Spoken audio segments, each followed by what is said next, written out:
بسم الله الرحمن الرحيم. يا أيها الذين آمنوا لا تتخذوا عدوي وعدوكم أولياء تلقون إليهم بالمودة وقد كفروا بما جاءكم من الحق يخرجون الرسول وإياكم أن تؤمنوا بالله ربكم إن كنتم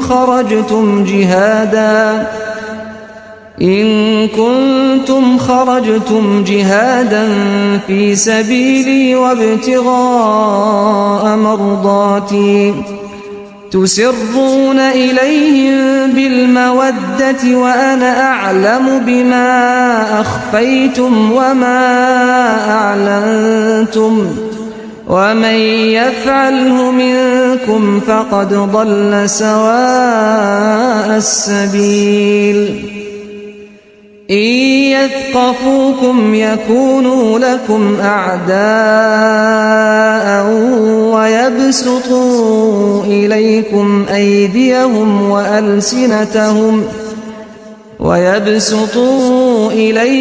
أيديهم وألسنتهم بالسوء وودوا لو تكفرون. لن تنفعكم أرحامكم ولا أولادكم يوم القيامة يفصل بينكم والله بما تعملون بصير. قد كانت لكم أسوة حسنة في إبراهيم والذين معه إذ قالوا لقومهم إنا براء منكم ومما تعبدون من دون الله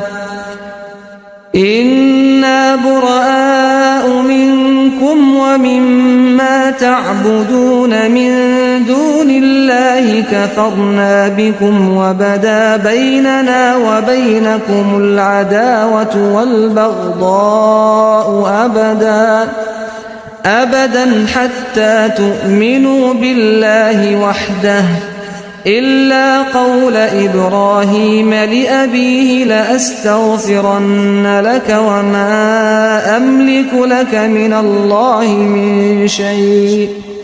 ربنا عليك توكلنا وإليك أنبنا وإليك المصير.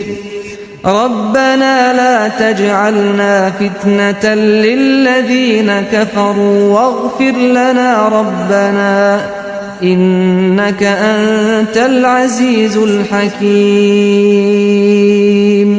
لقد كان لكم فيهم أسوة حسنة لمن كان يرجو الله واليوم الآخر ومن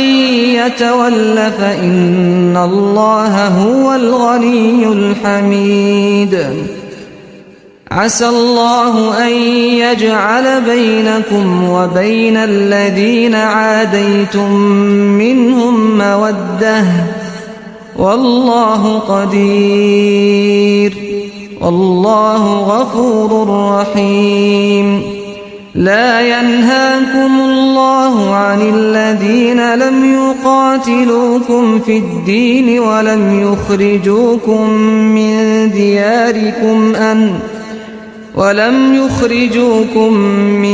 دياركم أن تبروهم وتقسطوا إليهم إن الله يحب المقسطين. إنما ينهاكم الله عن الذين قاتلوكم في الدين وأخرجوكم من دياركم وظاهروا على إخراجكم أن تولوهم ومن يتولهم فأولئك هم الظالمون. يا أيها الذين آمنوا إذا جاءكم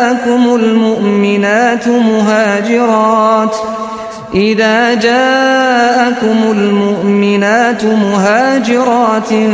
فامتحنوهن الله أعلم بإيمانهن فإن علمتموهن مؤمنات فلا ترجعوهن إلى الكفار لا هن حل لهم ولا هم يحلون لهن وآتوهم ما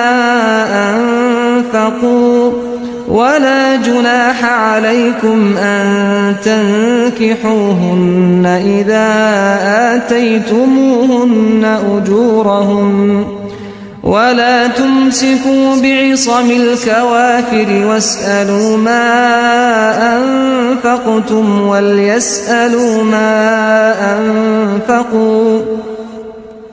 ذلكم حكم الله يحكم بينكم والله عليم حكيم وإن فاتكم شيء من أزواجكم إلى الكفار فعاقبتم فآتوا الذين ذهبت أزواجهم مثل ما أنفقوا واتقوا الله الذي أنتم به مؤمنون يا أيها النبي إذا جاءك المؤمنات يبايعنك على أن لا يشركن بالله شيئا ولا يسرقن ولا يزنين ولا يقتلن أولادهن ولا يأتين ببهتان يفترينه بين أيديهن وأرجلهن ولا يعصينك في معروف فبايعهن واستغفر لهن الله إن الله غفور رحيم يا أيها الذين آمنوا لا تتولوا قوما غضب الله عليهم قد يئسوا من الآخرة كما يئس الكفار من أصحاب القبور